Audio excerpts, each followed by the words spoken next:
去驱动那个棒骨运转。但是因为传统的这个方向机在台湾市场上已经跑了几十年了，不常见了，什么天窗气泡件一大堆啊，价格都不贵。电子式的，你一旦坏掉的话，那价格是很可怕的。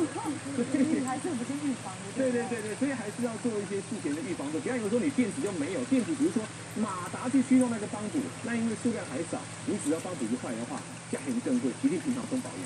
还有很多人在问我们家爱车，平常都好好的，可是路面稍微有点不灵，它的金属就会出来，这通常会是什么问题呢？其实刚刚跟庞德哥带来这一个东西一样很多东西都是只要是支点上产生一些摩擦。或者它已经变质的话，其实大部分都会有异议。像我们就是说底盘撑起来的话，我们就一路上平行底。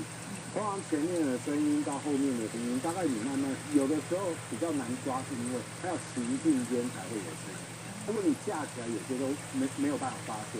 所以我有一个自己的经验，所以要开我底盘有个声音。就一个金属状的声音，然后我就一直觉得这是什么声音，一直找不到，因为你只要撑起来，车子没动，就你怎么敲都敲不出声音来。为什么？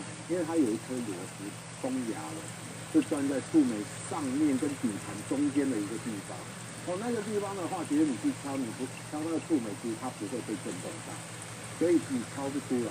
只有车在行进特别的地方的时候，它才会当当一声，所以底盘第一难抓是这样。那还有，我觉得就是说，我们常忽略的这样引擎角，很多人的引擎角，因为它是大部分是来自于震动，所以一震动你就会怕，就是我平常的时候为什么车子抖得这么厉害？那到底是我引擎坏掉还是引擎角坏掉？其实你看几个地方挺蛮容易去辨别的，因为你如果是抖得很厉害，引擎会抖。